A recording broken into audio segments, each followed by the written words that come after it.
why I decided to post embarrassing photos of myself crying as a yearly recap and an ode to 2018.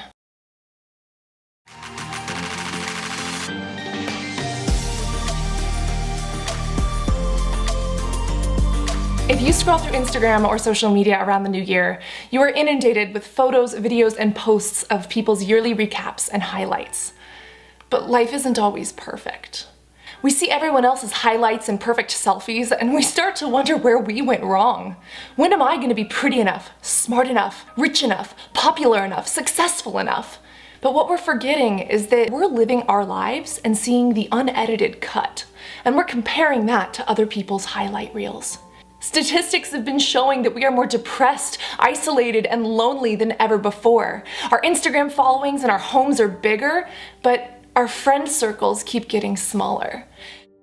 And so knowing this, for 2018, I decided to post my yearly lowlights. And it's wonderful that people post their happy, excited, and wonderful moments on social media. There's so much reason to celebrate that.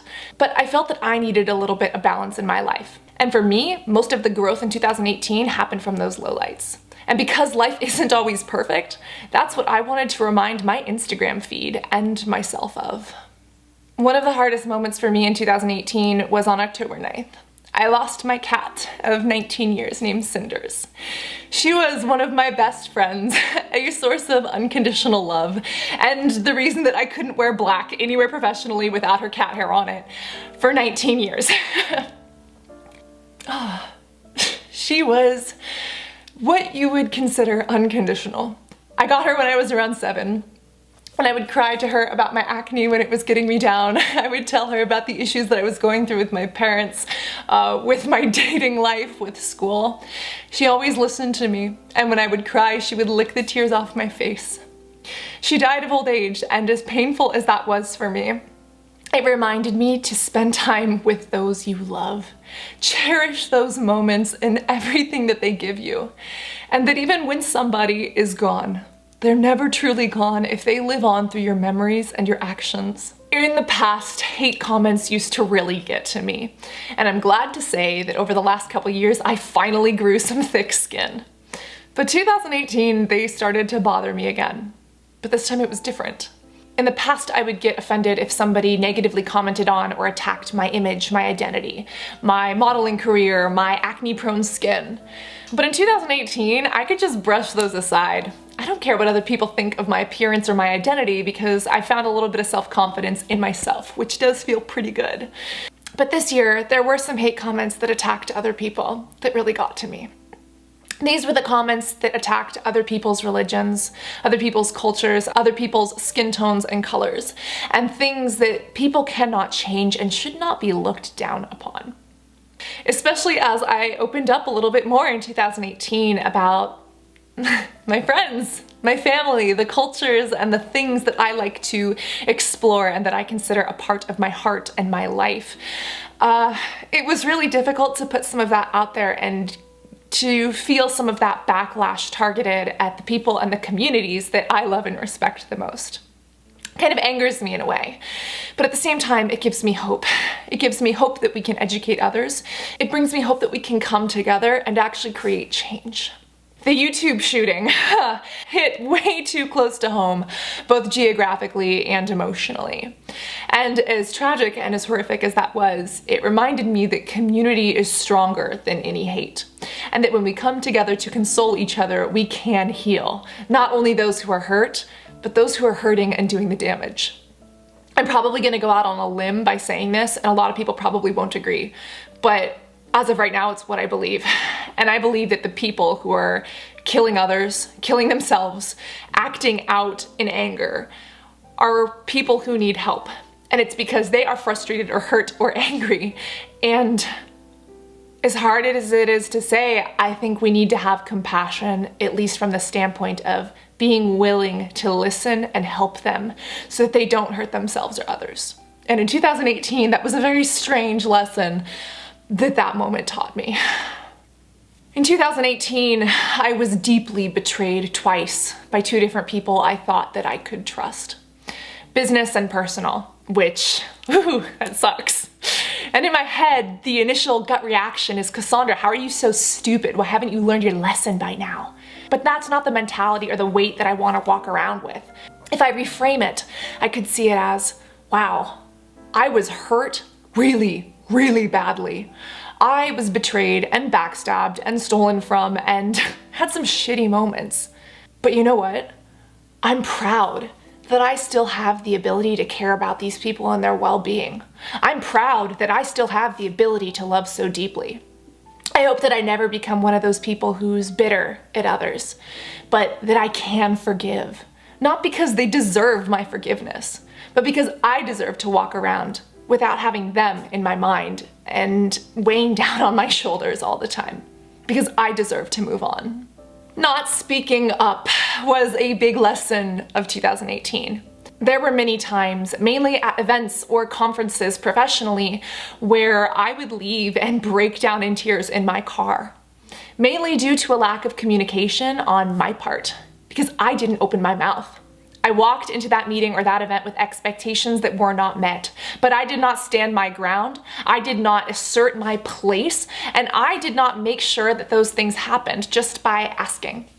2018 taught me to open my damn mouth and not be afraid of whose feathers it's going to ruffle. Corrupted computer files! Oh, don't even get me started. Seems like I am just a technology breaker. And in 2018, I learned to not only accept that, but to prepare for that. I've cried more over technology than I have any of my exes. When Stephen Hawking died, I had a cry fest over that. This taught me to always speak what you know and what you learn the moment that you do, or at least write it down. This man was so brilliant, and whatever he knew that he didn't share or write down was lost. And that happens to every single one of us. Write it down or say it out loud, because the second that you're gone, all of that goes with it. It's also why I decided to sit down and film this video today. I broke down too many times in 2018 over the cruelty and the injustices that have been done to animals, the planet, and humans. But every time that I saw something gut-wrenching or horrible like that in the news or online or in person, it reminded me why I'm constantly educating myself. Why I'm constantly trying to be a better person. To harm less animals, humans, and the planet with what I eat and what I wear, and to do my best to share that in a non-judgmental way so that maybe other people can do the same. My grades and school. This is something that's really hard for me.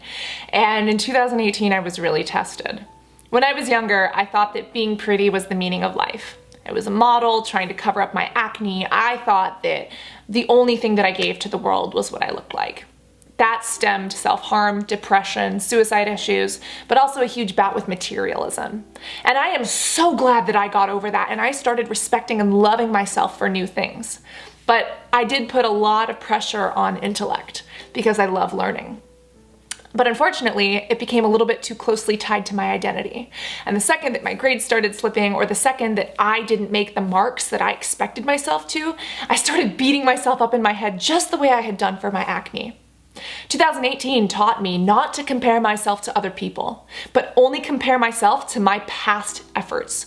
It's difficult for me seeing all of my friends graduate with their degrees and go on with their lives, and of course I'm happy for them, but there's a little voice in my head that says, Cassandra, you should be here by now. You graduated high school 2 years early, and what have you been doing, wasting your time? But then I have to take back and remind myself that I am on my own path. I'm on my own journey, and it's not going to look the same as everyone else's. So I can't compare my life, where I create YouTube videos, where I speak at dermatology conferences, where I volunteer around the world, and try to balance an education, to those who have had the time, the dedication, and the ability to study as full-time students. And that's really hard for me, because it is something I value so much. But 2018 was a lesson for me not to attach my identity to even grades or anything external. Me being me should be enough. And 2018 taught me that I'm on my own path, and I need to respect that, no matter how much time it takes. And lastly, and most recently, a girl here on YouTube named Golden Roses really got me in the heartstrings. She posted a video talking about acne and suicide. And whew, that video hit so close to home. Although I have primarily cleared my skin and don't suffer from acne the way I used to, that video brought up feelings and emotions that I didn't know I still harbored. That video reminded me of the pain that I've been through, and it showed me that once you have acne, you never stop having acne. Those scars will always live on. It's something you will always struggle with. But how you choose to take on those emotions and validate them, how you use those to learn from and to empower and educate others, and how you use those to change acne from a negative situation to a positive situation where you can help this world, is what defines you as a person. And her video, just a month or two ago, really helps me see that. Helped me realize I've still got some emotional work to do, but also that acne is a blessing in that it helps you connect to others and together change this world to make it a more beautiful place, both inside and out. 2018 was amazing for many reasons. Many that wouldn't fit in a video and that would be way too long for Instagram captions or Facebook character counts. But if you want to see positive yearly recaps, scroll through social media. There are many out there that are great and phenomenal that you can go enjoy. But amongst seeing all those things, this year I did want to share the lowlights because those are the things that I personally learned the most from.